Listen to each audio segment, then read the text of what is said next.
उत्तर प्रदेश की राज्यपाल आनंदीबेन पटेल आज शाहजहांपुर पहुंची। यहां वे भारत रत्न अटल बिहारी वाजपेयी के जन्म दिवस की पूर्व संध्या पर भारत रत्न अटल बिहारी वाजपेयी प्रेक्षागृह में 28वें जनपद रत्न अलंकरण समारोह में मुख्य अतिथि के रूप में शामिल हुई। यहां उन्होंने शल्य चिकित्सा में प्रयुक्त होने वाले उपकरणों के क्षेत्र में नित्य नई खोज करने वाले समाजसेवी डॉक्टर घनश्याम दास अग्रवाल और भारतीय प्रशासनिक सेवा में वरिष्ठ अधिकारी एवं वर्तमान में भारत सरकार के वित्त मंत्रालय में संयुक्त सचिव बैंकर्स के पद पर कार्यरत समीर शुक्ला को जनपद रत्न चुने जाने के लिए बधाई एवं शुभकामनाएं दी। राज्यपाल ने कहा कि डॉक्टर घनश्याम दास अग्रवाल द्वारा चिकित्सीय क्षेत्र में लोगों के हितार्थ रिसर्च के लिए जनपद रत्न चुना है।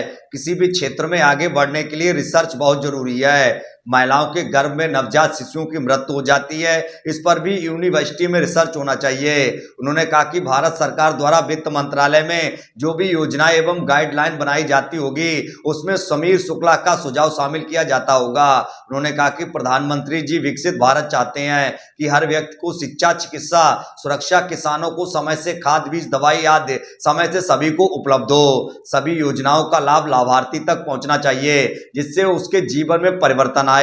हर परिवार एवं हर बच्चा स्वस्थ होना चाहिए। उन्होंने कहा इस केंद्र व सरकार बजट देती है, इसका सही ढंग से इंप्लीमेंट करना तथा जांच करना प्रशासन का कार्य है। उन्होंने कहा कि मुद्रा योजना में सबसे ज्यादा लाभ महिलाओं को हुआ है। उन्होंने यह भी कहा कि ऐसे कार्यों की सक्सेस स्टोरी बनाई जाए। उन्होंने कहा कि 2025 तक भारत को टीबी मुक्त बनाना है।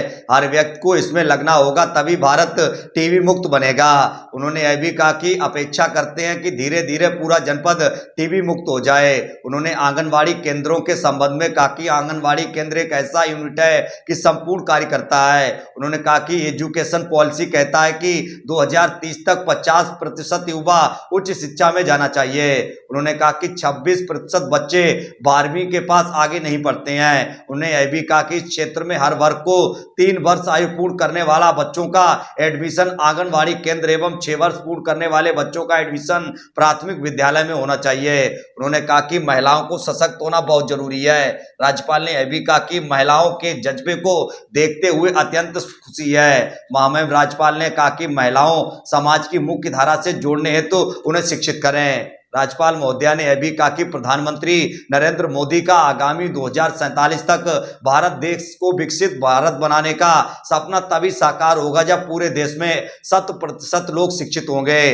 किसानों को उनके उत्पादकता, सही मूल्य तथा उन्हें आसानी से खाद, बीज एवं उर्वरक तथा कृषि यंत्र आदि मुहैया हो सकें, तभी विकसित भारत का सपना पूर्ण हो सकता है। उन्होंने कहा कि अच्छे कार्यों का प्रचार प्रसार करें तथा बुरे कार्यों को रोकें। इस मौके पर वित्त मंत्री सुरेश कुमार खन्ना, सांसद अरुण सागर, सांसद मिथिलेश कुमार सहित तमाम प्रशासनिक अधिकारी और जनप्रतिनिधि मौजूद रहे।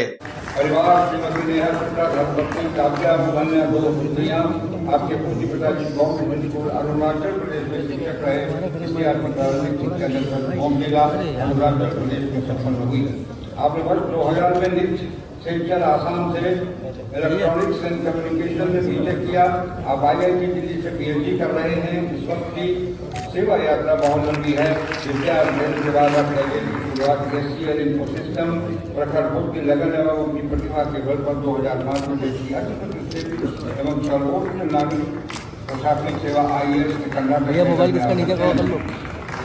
2005 से 7 तक ट्रेनिंग के बाद 2008 तक कर्नाटक के जनपद मंगलौर में असिस्टेंट कमिश्नर के पद पर 8 से 9 में आपने जनपद मंगलौर में commissioner municipal administration urban development से कार्य किया।